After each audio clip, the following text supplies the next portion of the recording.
Bonjour, très heureux de vous retrouver pour cette émission spéciale consacrée aux élections départementales.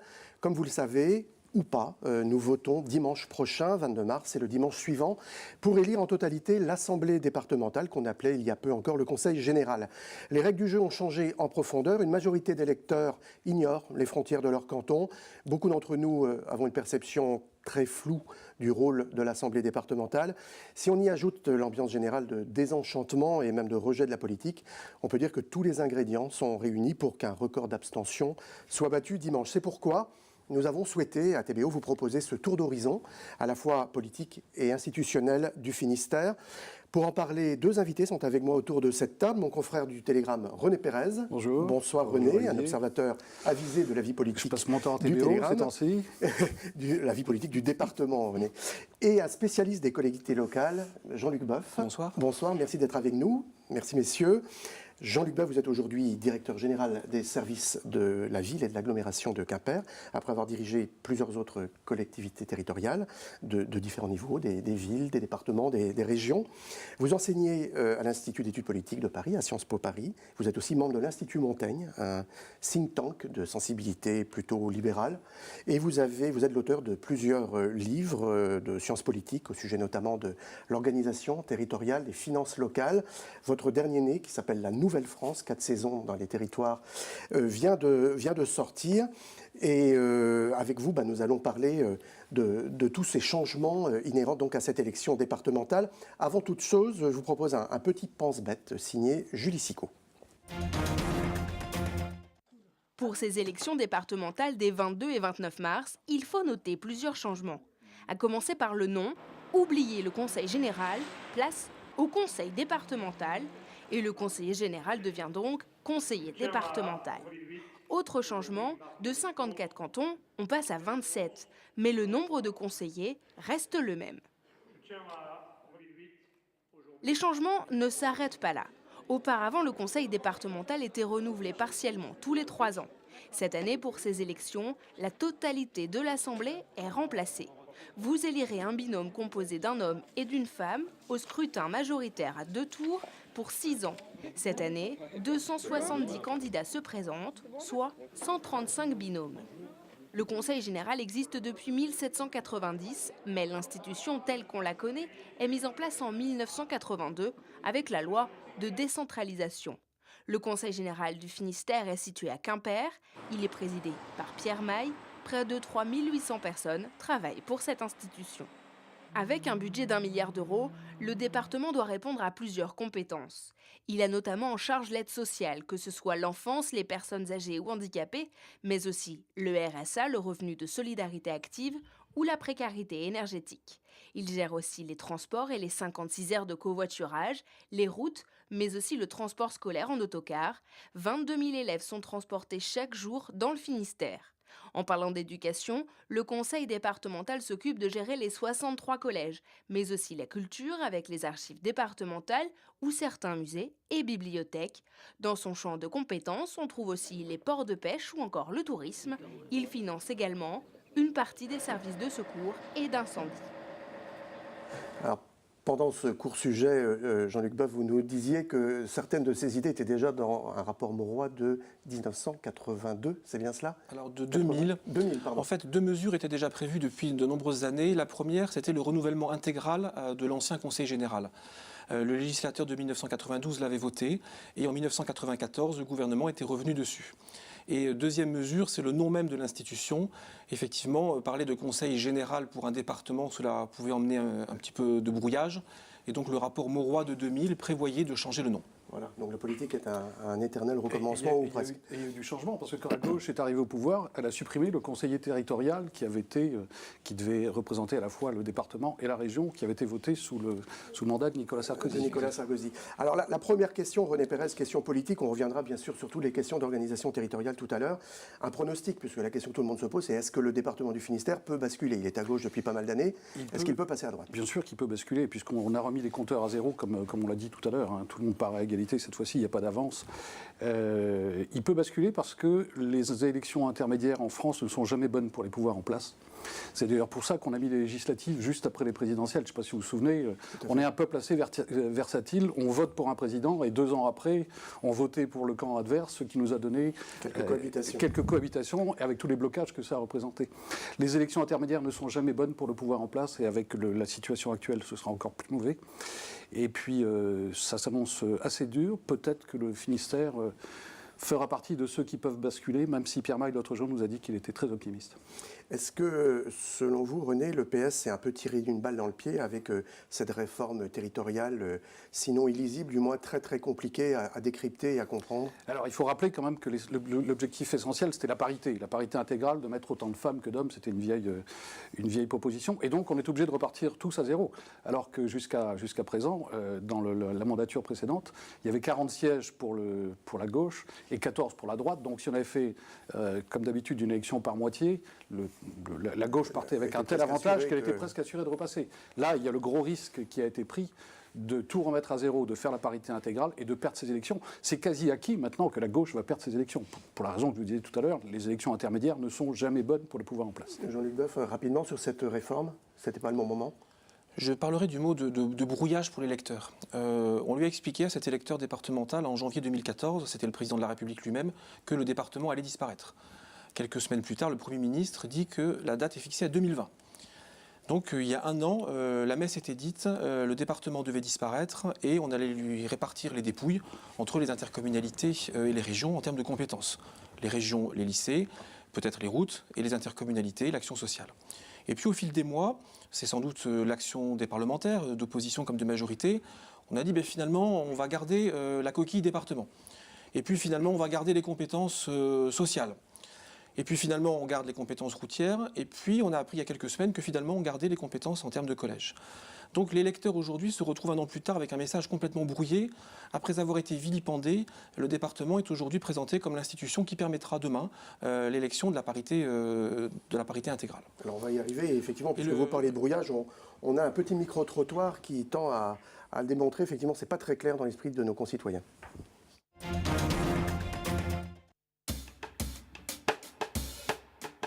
Non, pas du tout, on n'était pas au courant. Oui, je compte aller aux élections. Je crois que j'étais au courant, mais je ne compte pas spécialement y aller. C'est par manque d'intérêt. Évidemment, je pense y aller. C'est important pour moi, quoi. Pas pour moi, je pense que pour tout le monde, c'est important.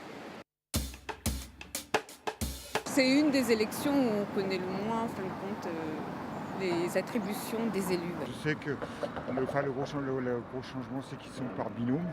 Des conseillers généraux sont utiles ici pour les décisions locales, que ce soit pour l'école, que ce soit pour les cantines, que ce soit pour la route, l'infrastructure, il y a plein de choses, quoi. Collège, route, aménagement, création de salles multisport. Je ne sais pas ce que gère le conseil départemental. Alors il y a une sorte de paradoxe, Jean-Luc Boeuf. On voit que beaucoup de nos concitoyens sont un petit peu dans le flou. On méconnaîtrait finalement l'institution qui nous accompagne tout au long de notre vie, de la toute petite enfance, jusque pour certains d'entre nous la maison de retraite. Comment vous expliquez ça ? Je pense que ce paradoxe de la non-connaissance du Conseil général vient de son histoire. Lorsqu'il a été créé, à la fin de la Révolution française et sous Napoléon, il s'agissait de faire tenir par l'État les grandes compétences. Des compétences de sécurité, l'État les exerce toujours aujourd'hui, et puis des compétences sociales, c'est-à-dire suivre l'individu fragile de la naissance à la mort. Ça donne les allocations d'enfance, l'aide aux adultes et aux jeunes handicapés, l'aide aux personnes sans travail avec le revenu de solidarité active, l'aide aux personnes âgées avec l'allocation personnalisée d'autonomie.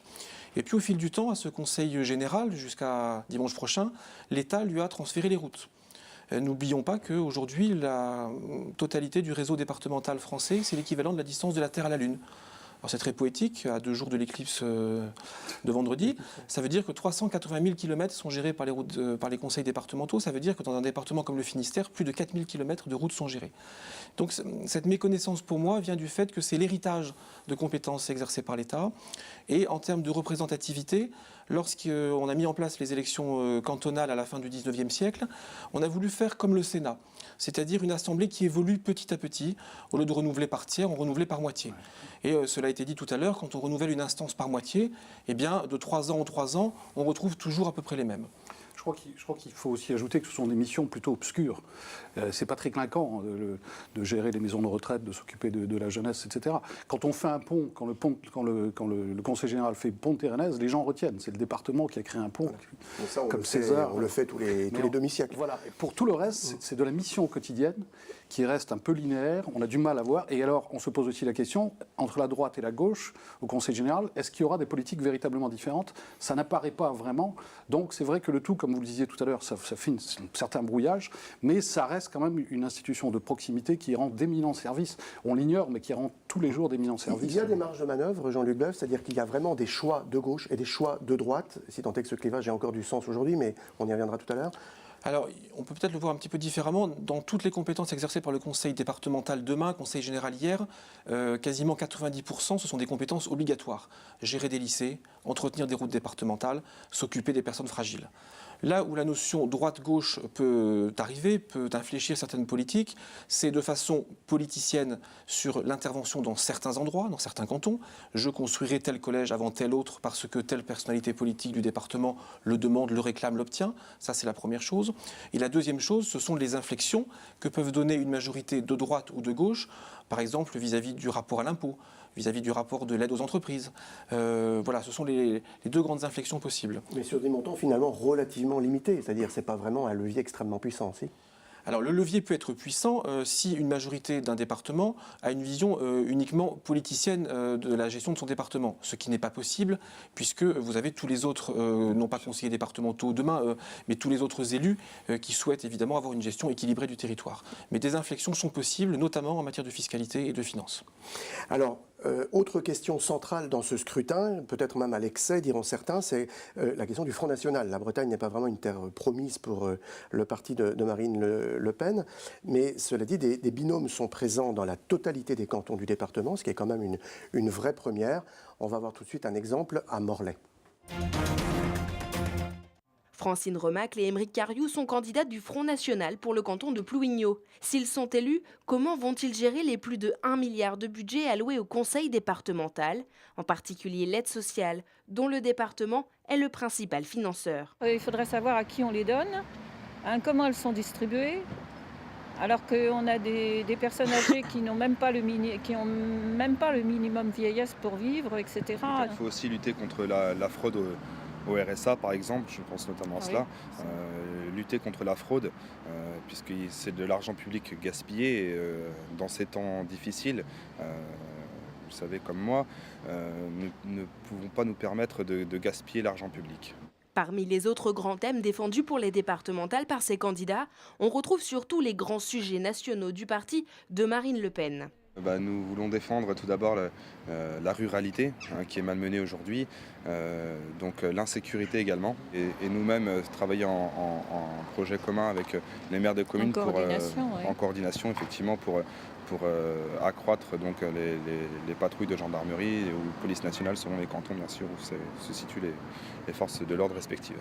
Avec une moyenne d'âge de 50 ans, à 27 et 71 ans, Aymeric et Francine sont le portrait parfait des candidats finistériens du FN. Nous tirons effectivement les expériences des plus anciens.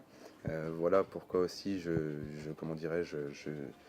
m'associe avec mon binôme, Francine, de 71 ans. Elle a l'expérience que je n'ai pas. Francine est adhérente depuis 30 ans, c'est sa 3e élection. Aymeric est sympathisant au Front National depuis 10 ans. Il se présente pour la première fois. Alors René Pérez, qu'est-ce qui s'est passé dans ce Finistère, tradition démocrate chrétienne, on le croyait à l'abri de ces soubresauts politiques? Alors il faut d'abord préciser que le Finistère est quand même le département français qui a le moins voté pour le Front National aux européennes. Si on accepte Paris, parce que Paris est une ville où il y a beaucoup d'étrangers, mais le Front National fait 8 ou 9%, c'est pour ça d'ailleurs que Marine Le Pen n'aime pas trop, c'est pas sur son territoire, elle avait préféré la dernière fois descendre. Donc on n'est pas une terre d'élection pour l'instant du Front National ici, mais il y a eu quand même ce coup de tonnerre des européennes qui n'étaient pas liées à une progression spectaculaire du Front National, mais simplement à l'abstention. Parce qu'on parle de pourcentage, on ne parle pas de chiffres bruts, ce sont des pourcentages. Et d'un seul coup, le Front National, qui d'habitude ne dépassait pas 10%, on a vu que dans les campagnes, le Front National a fait son chemin avec la crise. Mais là, on s'est retrouvé avec un Front National à 17%, et peut-être même que sans les listes de Christian Trodeck, le Front National aurait pu être premier en Bretagne. On a failli avoir un Front National premier en Bretagne. Alors il y a une barrière qui est celle des fameux 12,5% des inscrits qui sont nécessaires pour pouvoir se présenter au second tour. Ça peut avoir un effet de barrage dans un département comme celui-ci pour le Front National, mais peut-être aussi pour d'autres formations ailleurs en France. Alors moi je fais à Paris, mais je crois que tout le monde le fait en ce moment, c'est que c'est une balle dans le pied que s'est tiré le Parti Socialiste, parce que c'est lui qui va souffrir de ces 12,5%. Pour une raison simple, peut-être pas dans le Finistère, ici dans le Finistère c'est peut-être le Front National, mais pour une raison simple, c'est qu'à gauche il y a une multiplicité de candidatures et qu'on risque de se retrouver avec ce qui s'était passé avec Jospin en 2002, c'est-à-dire qu'un émiettement comme ça de toutes les voix de gauche, et qu'on se retrouve avec une gauche qui peut être première au premier tour, mais dont le meilleur représentant ne se retrouve que troisième. Et avec cette barre des 12,5% qui l'empêchera de se présenter au deuxième tour, on va se retrouver avec des scénarios comme ça. C'est sans doute moins évident ici dans le Finistère. Jean-Luc Boeuf, ce seuil des 12,5%, c'est effectivement une erreur stratégique ? C'est une erreur stratégique, mais en faisant un petit peu d'histoire, il faudrait rappeler quand a été instauré pour la première fois le seuil des 12,5% en France. Il a été instauré pour la première fois pour les élections législatives de 1978. La formation au pouvoir a donc été le président de la République Valéry Giscard d'Estaing, le Premier ministre Raymond Barre, qui avait une peur bleue du RPR de l'époque, de Jacques Chirac. Et donc, pour éviter le plus de triangulaire possible aux législatives, le gouvernement s'était dit, fixons une barre de conditions extrêmement rigoureuses d'accès au second tour. Comme ça, on limitera l'accès au second tour. Mais en fixant la barre à 12,5% des inscrits, lorsque vous avez un taux de participation très faible, eh bien, c'est quasiment l'élimination directe de tous les candidats, à l'exception des deux premiers. Ce qui peut jouer en période d'élections législatives où vous vous retrouvez à 3 ou 4 candidats, des quadrangulaires sont possibles. Dans les élections cantonales, avec le taux d'abstention auquel nous nous attendons, eh bien, cela fera de l'élimination directe. Et le parti qui va le plus en souffrir, c'est le parti qui est le moins capable de présenter des candidatures unies au premier tour. Et aujourd'hui, c'est le Parti Socialiste. Voilà. On y reviendra tout à l'heure. Alors, puisqu'on parle du Parti Socialiste, justement, Pierre Maille donc, a décidé de passer le relais, et de passer le relais à une femme, Nathalie Sarabezol, qui a été désignée officiellement en tête de file du Parti Socialiste, qui est candidate sur le canton de Guipava. On va voir tout de suite comment se passe ce passage de témoin. Réunion publique à la Velvor à Plougastel-Daoulas pour le binôme Nathalie Sarabezol-Stéphane Perron. Les deux socialistes sont candidats sur le canton du Relecq-Quérullon, Guipava-Plougastel, pour les élections départementales. Une assistance clairsemée est venue entendre le duo, un homme, une femme, un néophyte et une élue expérimentée. Je suis élue depuis 2008 et c'est un mandat qui est extrêmement enrichissant, qui est très intéressant, dans lequel on a l'occasion d'agir. Et c'est la raison pour laquelle je souhaite pouvoir à nouveau travailler pour les Finistériens. Je suis jeune, pas jeune, j'ai 48 ans, mais jeune au niveau de la politique, parce que ça fait que depuis 2 mois et demi que j'y suis. Donc vous voyez, c'est quand même assez récent. Pressentie pour être la future présidente de l'Assemblée départementale, Nathalie Sarabezol est soutenue par l'actuel président, Pierre Maille, et par le député Richard Ferrand. En tant que vice-présidente chargée du social, la candidate a dû justifier ses choix, notamment sur la question des personnels des EHPAD, les établissements pour personnes âgées dépendantes. Je suis retraitée CFDT, je suis appelée régulièrement à manifester à Quimper pour les EHPAD, où le personnel se plaint d'avoir des conditions de travail de plus en plus difficiles. Les tarifs de journée dans le Finistère sont peu élevés par rapport à d'autres départements, mais d'un autre côté, c'est vrai que ça contraint les établissements en termes du personnel. Donc c'est cet équilibre que nous avons à trouver entre l'accessibilité des établissements pour les personnes et puis des moyens de travailler. Le binôme est animé par le même projet porté par le Parti Socialiste, la solidarité, mais une solidarité responsable. Nous ne voulons pas devenir un guichet où on verse des allocations et on n'accompagne plus les personnes. Comment faire mieux avec des ressources moindres? À mon avis, c'est en innovant, c'est améliorant la relation à l'autre. Les nouveaux élus départementaux devront faire des arbitrages. Pour la première fois, le Conseil général du Finistère a adopté un budget 2015 avec des recettes en baisse, mais des prestations sociales toujours en hausse. Alors René, on voit que Nathalie Sarabezol connaît bien la gestion des affaires départementales. Cela dit, elle a un binôme qui dit lui-même qu'il est assez jeune en politique. Est-ce que ça forme un couple suffisamment solide, suffisamment fort pour faire face au vent contraire, selon vous? Moi, je crois que le couple est solide et puis elle a un peu l'expérience, même si elle n'est pas très ancienne en politique, elle a l'expérience d'un mandat comme vice-présidente chargée des affaires sociales, c'est la plus grosse compétence du Conseil général. Donc ça elle connaît. Mieux gestionnaire qu'une personnalité, je dirais, un peu flamboyante et charismatique. C'est ce qu'on disait tout à l'heure, ce que vous disiez, avec le nombre de dépenses qui sont impératives, auxquelles on ne peut pas déroger. De plus en plus, les conseils généraux vont devenir des organismes de gestion. C'était des organismes politiques et on le voit. Ils sont tellement contraints financièrement qu'ils n'ont plus beaucoup de marge. Donc c'est essentiellement des gestionnaires qu'on va retrouver. Elle a forcément les compétences. Encore faut-il qu'elle s'impose au premier tour. Elle est dans un canton extrêmement difficile, où il y a plusieurs candidatures de gauche, comme on le disait tout à l'heure, et même ce coquin de Christian Troidec est allé mettre un candidat chez elle, enfin un binôme chez elle, alors qu'il n'y en a que 5 dans le département. Il aime bien taquiner le Parti socialiste.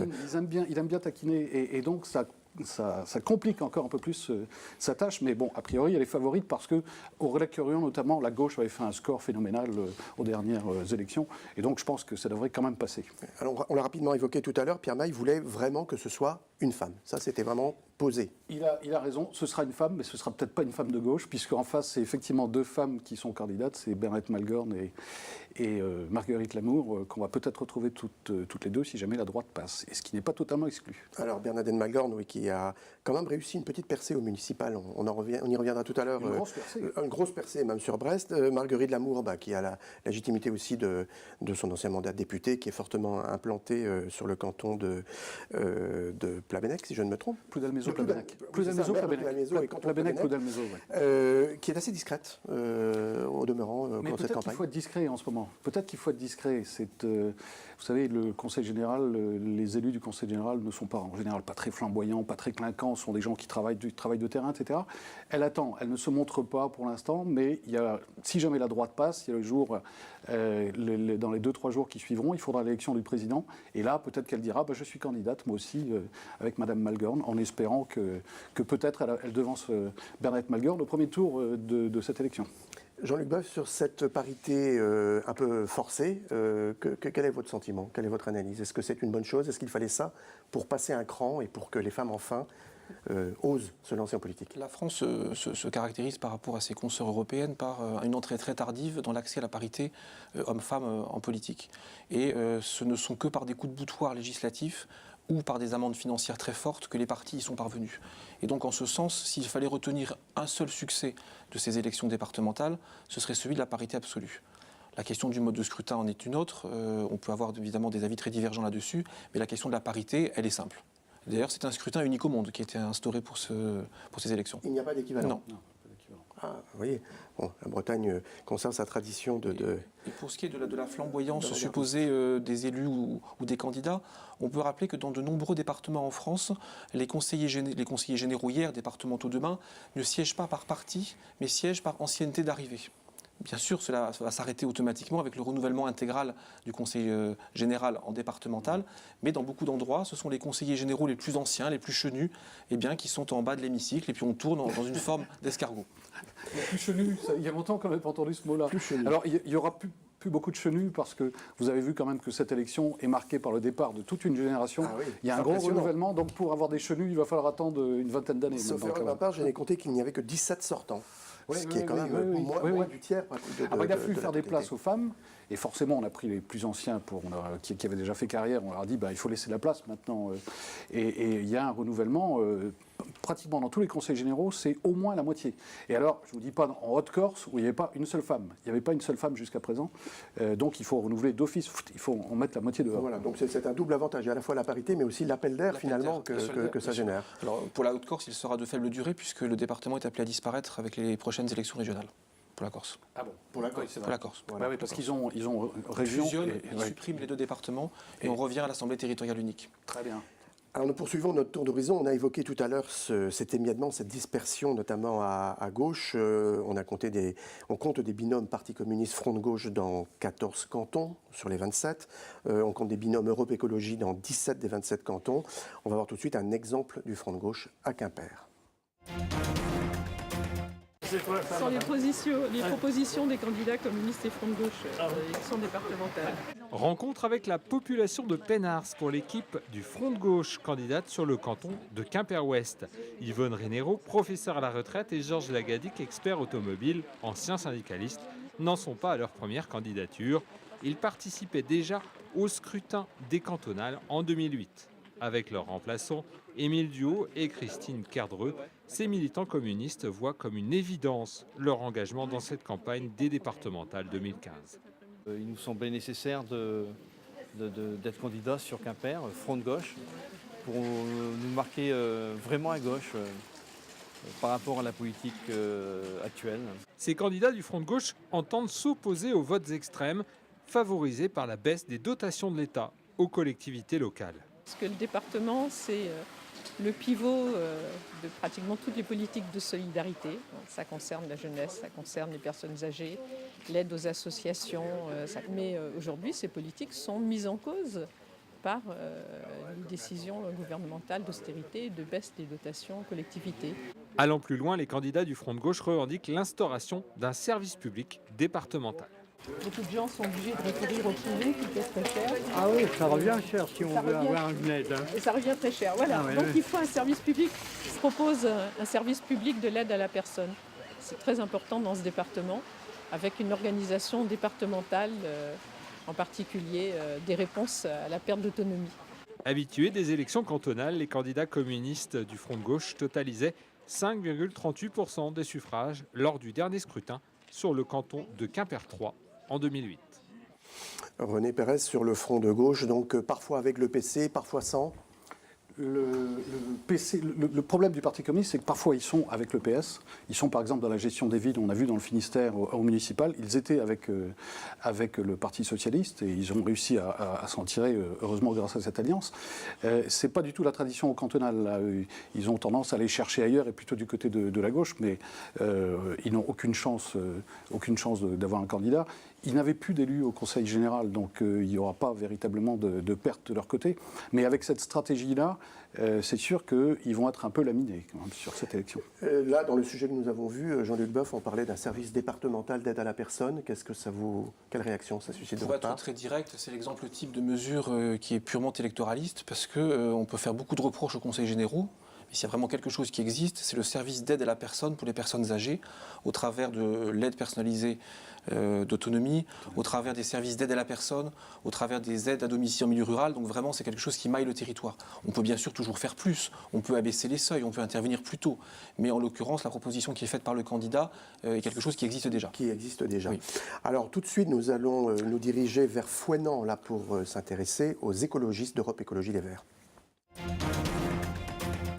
Touchés par le problème des algues vertes ou encore de la submersion marine, les écologistes du canton de Fouesnant sont très actifs dans leur localité. Aujourd'hui, le binôme, composé par Vincent Esnault et Astrid Gauguin, souhaite continuer à défendre les idées d'Europe Écologie Les Verts sur l'échelle départementale. Malgré tous les plans qui sont mis en place, on continue d'urbaniser dans des secteurs qui ne devraient pas l'être. Le plan algues vertes, par exemple, c'est aussi un gros souci dans le Finistère. C'est-à-dire qu'on continue de subventionner une agriculture qui produit des nitrates et donc produit des algues vertes. L'environnement est donc le fer de lance de leur programme, mais sans oublier les problématiques économiques. Le Finistère a beaucoup misé sur des grosses entreprises, notamment dans l'agroalimentaire, qui sont aujourd'hui dans une impasse.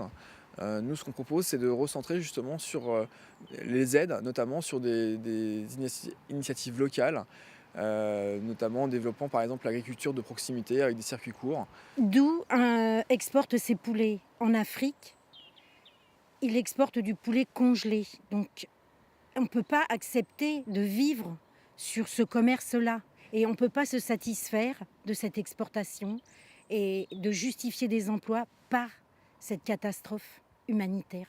Le volet social n'est pas en reste parmi les priorités d'Europe Écologie Les Verts sur le département. L'action sociale, c'est pas la charité. Le département est un département vieillissant et donc il faut apporter une réponse concrète. On l'a vu avec le fiasco de l'ADMR et il faut trouver des solutions alternatives. Et c'est des solutions que nous proposons avec notamment une mise en place d'un service public pour la vieillesse.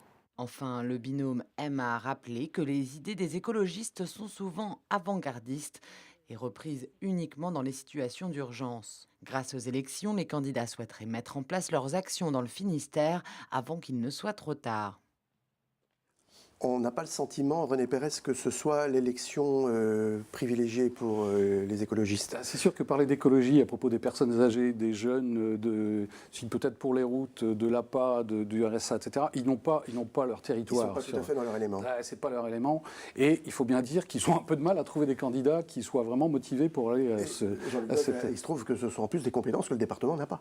Voilà, en fait, on a fait beaucoup de critiques aux collectivités locales sur le fait d'être un millefeuille et de mélanger les compétences. Mais s'il y a encore une fois quelque chose à laquelle on peut rendre hommage au conseil départemental demain, c'est que 3 de ses compétences font 90% de son budget, les collèges, les routes, l'action sociale. Les évolutions législatives récentes font que les compétences économiques vont aller quasi exclusivement aux régions et aux intercommunalités. Et la question de l'environnement, pareil, ce sont les communes et les intercommunalités et la région. Alors René, avant de parler des ambitions de la droite, revenons un peu sur cette dispersion. On a parlé des écologistes, donc ils font un peu bande à part, on a parlé du Front de gauche. Est-ce que c'est pas quand même ça fait pas peser un vrai risque sur les chances de la gauche de conserver les rênes du département dans 15 jours ? Cette élection sera favorable à la droite. On sait qu'elle va être favorable à la droite pour les raisons qu'on disait tout à l'heure. Ces élections de mi-mandat ne sont jamais favorables. Jusqu'où ira la victoire de la droite? C'est ça. Là, on va être sur 27 cantons, 27 batailles. C'est-à-dire que 27 endroits différents, il va y avoir un scrutin et à la fin, on compte les cantons gagnés. Celui qui a 14 l'emporte. Mais il n'y a pas simplement la politique du Conseil général qui entre en ligne de compte. Il y a l'équation personnelle des candidats. Alors là, comme les cantons sont un peu grandis, peut-être que l'équation personnelle... Ils ne sont pas très connus. Jouera peut-être moins parce que les cantons sont plus grands. Et puis les candidats sont souvent très peu connus. Il y a eu beaucoup de changements, c'est ce qu'on disait tout à l'heure. Comme il y a eu beaucoup de changements, peut-être que l'équation personnelle, comme on le disait avant, jouera un petit peu moins. Mais cette dispersion à gauche, forcément, avec l'arrivée du Front National... Avant, il y avait la droite, la gauche. Et on savait qu'au deuxième tour, on allait trouver la droite, la gauche. Mais alors, quand il y a une dispersion comme celle-là, peut-être moins dans le Finistère, mais ailleurs, ça va être le cas, il va y avoir des UMP contre FN. Et le PS risque de se faire éliminer, justement, parce que c'est le camp qui est le plus dispersé. L'UMP, je ne sais pas si vous l'avez constaté, et notamment dans le Finistère, ils ont réussi à faire l'alliance avec l'UDI, avec toutes les formations, etc. Et il y a, d'habitude, dans ce département, c'était plutôt la droite qui était dispersée. Là, c'est la gauche qui va de façon dispersée et qui prend le risque, effectivement, de perdre ce département. Vous avez identifié certains cantons où ce cas de figure pourrait se concrétiser, c'est-à-dire un second tour UMP-UDI contre FN? Alors, a priori, c'est plutôt à la campagne qu'on vote pour le Front National, mais à la campagne, il n'y a pas trop de candidatures. Cette multiplication de candidatures, on voit surtout à Brest. À Brest, le canton de Marc Labbé, qui a failli être le candidat retenu pour la présidence dans son canton, il y a 7 listes. Et sur ces 7 listes, de mémoire, je crois qu'il y en a 4, voire 5, avec Nouvelle Donne, etc., qui sont plutôt de gauche. Donc vous voyez le scénario qui peut... Non, je crois que c'est 4 seulement. Mais vous voyez le scénario qui peut se passer. C'est-à-dire une liste qui fait 17%, une autre 15%, une autre 13%, une autre 11%. Ça fait une gauche majoritaire, mais avec devant l'UMP et le Front National. Et avec la règle des 12 cernes, comme on disait tout à l'heure, éliminée. La gauche peut être en tête au premier tour et être éliminée. Et dans la presqu'île de Crozon, non? Où le FN a parfois fait des scores assez notables. Oui, le FN a des ambitions dans la presqu'île de Crozon. C'est d'ailleurs la raison pour laquelle Sophie Mével, qui est une candidate qui a eu plusieurs bannières, si je peux dire, ici à Brest, elle est partie dans la presqu'île de Crozon parce qu'elle sait que c'est un endroit qui peut être gagnable. Beaucoup de marine nationale, je ne pense pas que ce soit l'immigration qui joue beaucoup, mais c'est la France un peu traditionnelle, marine marchande, etc., honneur, famille, patrie, etc., et qui se reconnaissent plus dans le Front National que dans les autres formations. Il y a un point que nous n'avons pas encore abordé, Jean-Luc Boeuf, c'est la question du redécoupage cantonal, puisqu'on a dit tout à l'heure que le nombre total des cantons était divisé par 2, mais ça vaut à l'échelle nationale. Dans le Finistère, c'était 54, ça sera 27. Qu'est-ce que vous en pensez? Quelles conséquences ça peut avoir? Est-ce que ça a été judicieux? Est-ce que c'était bien fait? Avec un petit rappel historique, il y a un autre moment dans l'histoire de France où on a quasiment divisé par 2 le nombre de cantons. C'est Napoléon qui l'a fait en 1800, lorsqu'il a pris les rênes avec la nouvelle constitution administrative de la France. Le nombre de cantons est passé de 4600 à 3000. Et pendant quasiment 150 ans, le nombre de cantons en France est resté aux alentours de 3000, 3200. Jusqu'aux années 1960, date de l'expansion démographique de la France. Et là, en une cinquantaine d'années, le nombre de cantons en France est passé de 3200 à 4600. Pour prendre en compte cette équation démographique. Et ce que le législateur voulait, c'était instaurer la parité stricte et d'autre part, ne pas se faire retoquer par le Conseil constitutionnel sur le découpage cantonal.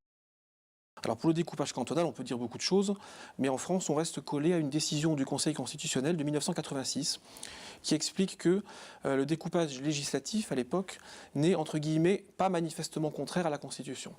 Et depuis ce moment-là, les découpeurs de tout poil, si je puis dire, de droite comme de gauche, lorsqu'ils sont ministres de l'Intérieur, eh bien, manient le couteau électoral avec doigté, c'est-à-dire qu'on fait en sorte que les écarts démographiques ne soient pas trop importants, et en tout cas, ils le sont beaucoup moins avec le nouveau découpage qu'avec l'ancien. C'est ça, c'est une fourchette entre 27 000 à peu près et 37 38 000 habitants pour les plus grands cantons. Des cantons qui pouvaient être 25 fois plus, pas dans le Finistère, mais dans certaines régions de France, il y avait des cantons qui étaient 25 fois plus petits en population que le plus grand. Là, on a essayé d'harmoniser un peu. En France, les deux extrêmes, c'était le canton d'Arles d'une part, qui avait à peu près 100 000 habitants, et d'autre part, vous aviez un canton dans les Hautes-Alpes et dans le sud de la Drôme, qui avait 700-800 habitants. Ouais, c'est ça. 100 fois plus. Alors. Nous poursuivons notre tour d'horizon. On parlait de la droite. Elle ne manque pas de confiance, on le constate ici, sur le marché à Saint-Paul-de-Léon. Entre les marchands de fruits et légumes et la pluie battante, Maëlle de Calan et Aline Chevauché mènent campagne sur le canton de Saint-Paul-de-Léon. Lui est militant UMP, elle se définit comme centre droit non encarté, une alliance de raison qui fonctionne sous l'étiquette Alliance pour le Finistère depuis plusieurs scrutins. Au niveau de la ligne politique, si, nous sommes très très proches. Vous savez, Maëlle, à l'UMP, appartient à la branche que je considère, moi, très modérée de l'UMP. Et moi, je me retrouve parfaitement dans cette ligne-là. Au-delà des étiquettes politiques, de l'UDI, de l'UMP, de tous ceux qui n'en ont pas, je pense qu'il y a une tradition de droite bretonne, qui est une droite sociale, une droite modérée, et une droite qui est persuadée qu'il n'y a pas de développement social sans développement économique. Et cette synthèse dans laquelle on croit et que nous on défend pendant cette campagne, ça nous soude. Un binôme qui veut allier le social et l'économie et qui ne s'inquiète pas de l'avenir de l'institution engagée par la réforme territoriale. Vous pouvez faire de ces compétences du développement économique. Les routes, c'est du développement économique. Et les routes, en l'occurrence, servent depuis plusieurs années de variable d'ajustement au budget départemental. L'aménagement du territoire, ça peut être du développement économique. Donc c'est clairement une question de choix. Il faut donner la possibilité aux gens de s'en sortir en leur trouvant des solutions pérennes. Bon, notamment au niveau de l'insertion. Moi, je pense qu'il y a beaucoup de travail à faire, notamment en proposant des formations plus adaptées aux jeunes, plus en adéquation en fait, avec les besoins. Et qu'il faudrait se rapprocher impérativement des entreprises pour connaître vraiment les besoins. Pas de parachutage sur des terres inconnues pour ce binôme. Elle est maire de Plouénan, lui est conseiller municipal à Roscoff. Un territoire qu'ils ne sont pas les seuls à défendre. Bonjour monsieur, c'est pour les élections, vous votez dans le département? Parmi les rencontres ce jour-là, l'actuel président du Conseil général, Pierre Maille. La droite n'a pas présidé le département depuis la fin du mandat de Charles Miossec en 1998, à l'époque étiqueté au RPR. Voilà, Maëlle de Calan, René Pérez, qui n'a pas toujours tenu ce discours sur le maintien du département. Il me semble qu'effectivement, il était contre le maintien des départements il y a un peu de temps. Là, il retrouve quelques vertus au département. Mais ça, c'est tout à fait classique. Dans les périodes électorales, on revient sur un certain nombre de choses parce qu'il faut aussi savoir s'adapter. Et on dit tous des bêtises. Eux, ils ont le droit de le dire, nous aussi. Voilà. Là, visiblement, il a refait un peu refait sa religion sur les départements. Ont-ils de l'avenir, ces départements, Jean-Luc Boeuf? Je crois que vous avez une idée un peu iconoclaste sur cette question. L'idée consisterait à supprimer les élections départementales et à garder le département. Bien évidemment, c'est dommage que vous ne l'ayez pas eu avant, qu'on ne l'ait pas suivi avant. On n'aurait pas fait cette émission. Ça nous aurait sonné 2 dimanches et une grande marée. Non pas bien sûr par déni de démocratie, mais en proposant autre chose pour le département. Ce qui pose difficulté, ce n'est pas le département en tant que tel et ses compétences, mais c'est son mode de représentation. Et avec la façon dont les gens évoluent dans les territoires et l'évolution des compétences des régions, on pourrait imaginer un système selon lequel les présidents des intercommunalités siègent au conseil départemental, donc sans élection directe. Et de ce fait, eh bien, on garderait le département ses compétences, mais ses représentants seraient issus de l'intercommunalité. Voilà. Mais est-ce qu'on va pas sur des départements à géométrie variable, si je puis dire, comme ce qui se passe dans le Rhône, on sait que Lyon va manger le département, ça c'est quasi annoncé, que d'autres grosses agglomérations vont sans doute manger leur département. Ce sera peut-être encore que peut-être Nantes, on peut voir ça, les 600 000 habitants de l'agglomération de Nantes vont finir aussi peut-être par... et à l'inverse, des départements comme les... Alors ici à Brest, on a une métropole, l'exemple peut-être un peu différent, il faudra voir, mais un département comme le Côtes-d'Armor resterait dans la structure actuelle.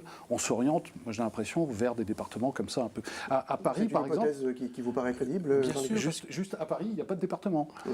C'est la ville qui est le département. Qui est le département. Et ce qui s'annonce à Lyon, c'est une ville qui deviendrait département également.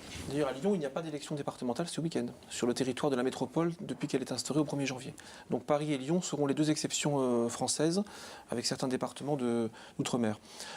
On peut imaginer aussi un département à plusieurs variables, c'est-à-dire dans les grandes métropoles, eh bien, le département disparaîtrait en tant que tel, et c'est la métropole qui prend les compétences, et dans les autres endroits, le département est maintenu. Mais ça donne d'autant plus d'intérêt à l'hypothèse de faire siéger au conseil départemental les représentants des intercommunalités, soit de façon directe quand le département a disparu, soit de façon indirecte quand le département est maintenu. Je reviens rapidement sur la droite, René Pérez. Bernadette Malgorn, c'est un peu auto-propulsée ou auto-proclamée candidate tête de liste? On ne voit pas Bernadette Malgorn aller à une élection comme ça, juste pour être chef des pompiers, comme elle me l'a dit un jour. Donc ça laisse supposer naturellement que si elle y va, c'est pour viser la présidence. Et elle a les encouragements quand même d'un certain nombre de personnes qui trouveraient plutôt accommodant qu'elle se retrouve à la présidence du Conseil général, dans la mesure où ça libérerait quand même de la place pour les régionales, voire pour les législatives. C'est une personne qui quand même tient sa place. Voilà, et donc si elle devient présidente du Conseil général, ça dégage le terrain pour beaucoup d'autres choses. Le terrain régional pour des amis comme Marc Le Fur, par exemple. Alors, il y a aussi tout un ensemble de candidats sans étiquette, comme par exemple Nouvelle Donne, les candidats de Nouvelle Donne qui sont présents, je crois, dans 2 cantons seulement. Un ensemble de candidats comme Jean-Marc Puchois, par exemple, le maire de Lampol-Guimillot, dont l'engagement répond à un épisode douloureux, celui des abattoirs GAD qu'il a vécu en première ligne. On l'écoute tout de suite. Impliqué tout au long du combat pour la sauvegarde de l'abattoir GAD, le maire de Lampol-Guimillot souhaite continuer son engagement politique à l'échelon supérieur. Pour cela, Jean-Marc Puchois s'associe à Elisabeth Guillerme et le binôme se présente sur le canton de Landivisiau pour les élections départementales. Référencé sans étiquette, le duo estime qu'aucun parti politique existant ne pouvait englober les idées qu'ils défendent aujourd'hui. On a toujours un petit peu nos affinités en politique. Mais il y a quelque chose qui est énervant de nos jours, c'est ces batailles, c'est-à-dire la droite d'un côté, la gauche de l'autre, les familles. Vous voyez, le mot famille m'énerve dans la politique. Et c'est pour ça que je ne voulais surtout pas faire partie d'une famille politique. Si les candidats ne savent pas encore exactement quels pouvoirs leur seront conférés au sein du département, une chose est certaine pour ce binôme, priorité à l'économie. Mais si on est au moins là pour être les porte-parole de dire qu'il faut essayer de développer l'économie, essayer d'aider l'agriculture, essayer d'aider l'agroalimentaire, les commerces et tout ce tissu social qui est dans notre département, eh ben c'est notre but. Autre priorité pour le binôme sans étiquette, l'accompagnement des anciens. Elisabeth Guillerme, qui est aide-soignante, connaît la problématique sur le bout des doigts. Je rentre dans les familles, je connais les complications qui sont liées à la vieillesse et on sait bien que dans les années à venir, ça va être un gros sujet qu'il va falloir aussi gérer. Concernant la parité de leur binôme, pas de mascarade de campagne, mais un véritable engagement à deux. Et avec Elisabeth Guillerme, on n'a pas du tout l'intention de se séparer, on n'a pas l'intention de se marier, je vous rassure, mais on a l'intention de travailler beaucoup ensemble, c'est-à-dire de faire en sorte que ce binôme continue à vivre. Dans ce canton de Landivisiau, qui a retenu sa respiration jusqu'à la fermeture de l'abattoir GAD, le binôme Puchois-Guillerme compte bien redonner un nouveau souffle au territoire. Là, on voit à la fois le rejet des clivages politiques classiques, mais est-ce que ces hommes et ces femmes de bonne volonté, quelque part, ne se trompent pas d'élection? Parce que l'économie non plus n'est pas dans le champ de compétences du département. L'économie, c'est clairement le champ de compétences des intercommunalités et de la région. Bien évidemment, on peut, en tant que conseiller départemental demain, porter le message de secteurs en difficulté, comme cela a été mentionné ici. Mais en termes de vraie action et de levier d'action, c'est la région et les intercommunalités. Ce n'est pas le département. René ? Il y a toujours un peu d'économie dans le... Alors, les règles ne sont pas encore bien définies, parce que c'est vrai qu'on va voter sans avoir le périmètre exact des départements-régions, mais bon, il n'y aura rien de révolutionnaire, on le sait. L'économie peut rester une forme de compétence, y compris pour le Conseil général, parce que quand on parle de revitalisation de certains secteurs, etc., quand on fait du social, c'est aussi pour donner un petit coup de main à l'économie. Quand on va aider les gens de chez GAD, c'est aussi pour les aider à retrouver des entreprises et des choses comme ça. Donc l'économie étant dans tout, ils feront aussi un petit peu d'économie quand même, et on ne peut pas en faire abstraction. Alors, quand on parle de compétences, on a beaucoup entendu parler de l'abandon de la clause de compétence générale. Peut-être que le spécialiste que vous êtes peut rapidement nous résumer ce en quoi ça consiste. Alors très simplement, la clause générale de compétence, c'est ce qui permet à une collectivité territoriale d'intervenir sur tout champ de compétences qu'elle estime légitime. Et en faisant un petit peu d'histoire, il faudrait remonter à la loi de 1884, c'est ce qu'on appelle la grande loi communale, et qui en une phrase règle la chose. Le conseil municipal règle par ses délibérations les affaires de la commune. Donc en une phrase, il y a 120 ans, tout est dit. Cette phrase a été étendue aux départements et aux régions. Et ce qu'il y a de paradoxal, c'est que les collectivités ont considéré au fil du temps qu'accéder à la clause générale de compétence, c'était accéder à l'âge adulte de la collectivité. Et donc sur notre territoire aujourd'hui, le département jusqu'à très bientôt, la région et les communes ont la clause générale de compétence, mais pas les intercommunalités.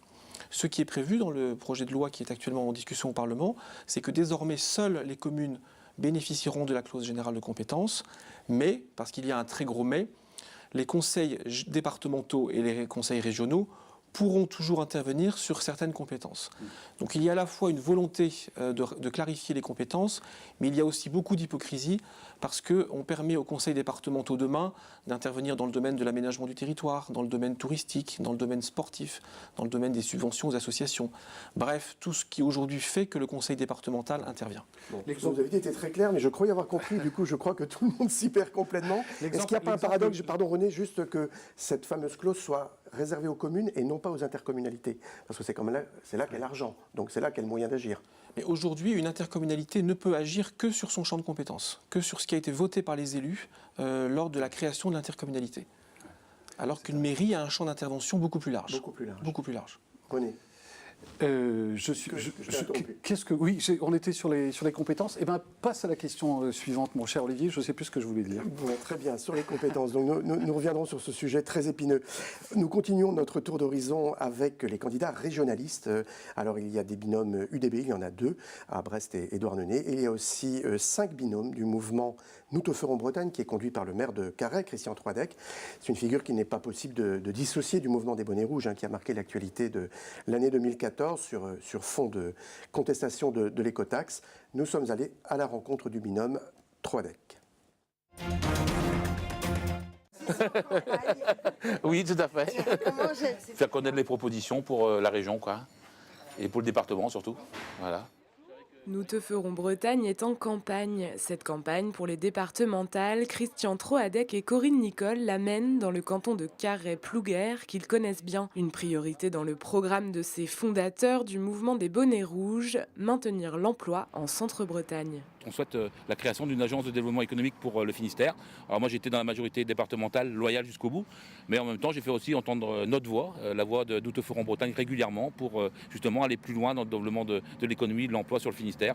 Il y a ici des possibilités énormes, développement des énergies marines. En Écosse, c'est 130 000 emplois qui ont été créés dans les énergies marines. Ici on est au début à bas, encore au début de cette filière. L'emploi reste la priorité, vivre, décider et travailler. C'est la guerre des nerfs. C'est clair que s'il n'y a pas d'emploi dans nos petites communes rurales, on ne pourra pas persévérer dans l'amélioration des conditions de vie. C'est d'abord l'emploi. Créé en 2010, Nous te ferons Bretagne veut propager les valeurs qui ont rassemblé les Bonnets Rouges tout en faisant barrage au Front National. Il faut se rappeler une chose, c'est qu'avant tout le mouvement des Bonnets Rouges n'était pas un mouvement politique, c'est un rassemblement d'idées. On est, nous, dans la politique, mais pas la politique de parti.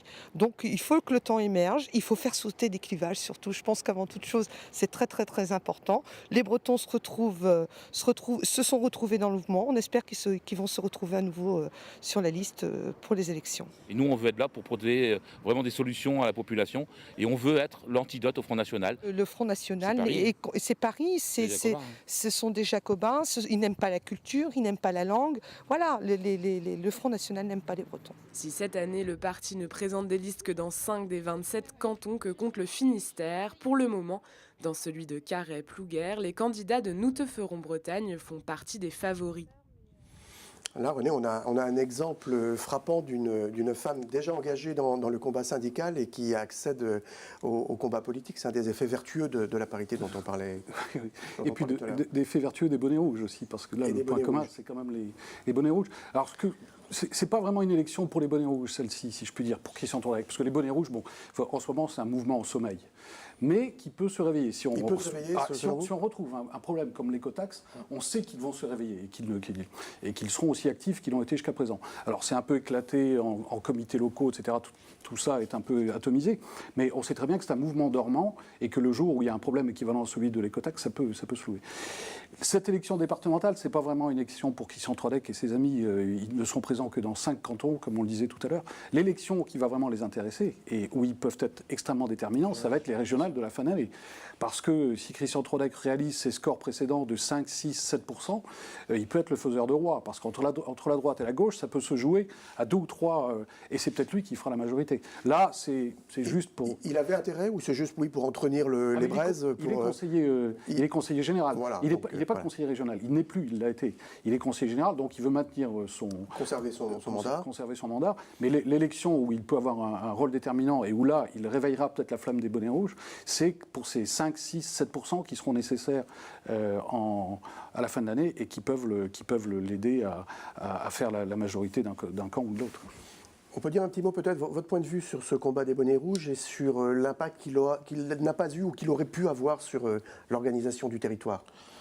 Le paradoxe de l'écotaxe, c'est qu'au départ, c'est une mesure qui est décidée, choisie, votée par le Parlement pour trouver une solution au désengagement de l'État, au désengagement financier de l'État. Rappelons qu'en France, l'État aujourd'hui investit 4 fois moins en euros constants qu'en 1980. Donc, à la fin des années 2000, on trouve une solution qui est de dire faisons financer une partie des infrastructures de transport, l'amélioration des TER, l'amélioration des routes nationales, par une taxe qui sera perçue en fonction de la circulation des camions. Mais là où la mécanique s'emballe et dérape, c'est que dans une région emblématique comme la Bretagne, la simple vision des portiques rappelle la question des barrières d'octroi de l'Ancien Régime, rappelle la gratuité du plan routier breton des années 70, le fait d'avoir ceinturé la Bretagne avec un réseau de 2 fois 2 voies gratuits. Et donc la sensibilité psychologique devient plus importante que la sensibilité réelle. Et quand les deux se combinent... Et la géographie. La géographie très particulière bretonne contribue à déséquilibrer et à faire rejeter massivement ce qui est au départ, je le rappelle, une solution pour faire payer celui qui utilise. Alors c'est peut-être d'ailleurs... Ce qui n'est pas forcément une mauvaise idée, mais à partir du moment où il y a un rejet de la population de quelque chose qui est voté par le Parlement, le pouvoir en place ne peut que reculer. Et donc ça veut dire qu'on revient au système de financement traditionnel. Et le système de financement traditionnel aujourd'hui, puisque l'État ne le porte plus, ce sont les départements et les régions. Pour la Bretagne, ça risque d'être un paradoxe coûteux, puisque ce qui ne sera pas payé d'une certaine façon le sera d'une autre. Quid demain de l'amélioration du réseau ferroviaire? Quid demain de l'amélioration des 2 fois 2 voies en Bretagne? Mais c'était quand même une catastrophe pour la Bretagne, parce que la France, quand on la regarde en liste un hexagone, ça fait 6 côtés comme ça, mais pour quelqu'un qui est à Brest, il faut quand même faire 200 km avant de rentrer dans l'hexagone. Et ces routes-là étaient payantes. Déjà qu'être au-delà de Rennes, c'est un handicap, mais si en plus il faut payer pour les jusqu'à Rennes, c'est la fin des haricots. On va conclure cet entretien. Dans votre dernier livre, vous évoquez les différentes saisons, on va dire, des territoires. Le printemps des citoyens, l'hiver des finances locales. Vous situeriez le Finistère dans quelle partie de l'année? Plutôt le printemps, l'été, l'hiver? Le Finistère... Est-ce qu'il faut chaudement se couvrir? Le Finistère serait, en termes de paysage administratif et territorial de demain, serait plutôt sur le printemps ou sur l'été. C'est-à-dire que ce n'est pas un département énorme, avec une énorme métropole type Toulouse, type Lyon ou type Lille. C'est un département qui a suffisamment d'unité pour permettre la conduite de politiques départementales. Merci beaucoup Jean-Luc Boeuf, il est temps de nous quitter. Merci beaucoup René Pérez. Nous avons essayé de faire un tour d'horizon aussi complet, aussi équilibré que possible. Allez voter, c'est ça le message essentiel. Donc dimanche prochain, 22 mars, allez voter. Il ne faut pas laisser le parti de l'abstention être le grand vainqueur de ce rendez-vous. Nous serons au rendez-vous dimanche soir à partir de 20h30 pour une émission spéciale dédiée à ces élections départementales. À très bientôt. Bonne soirée.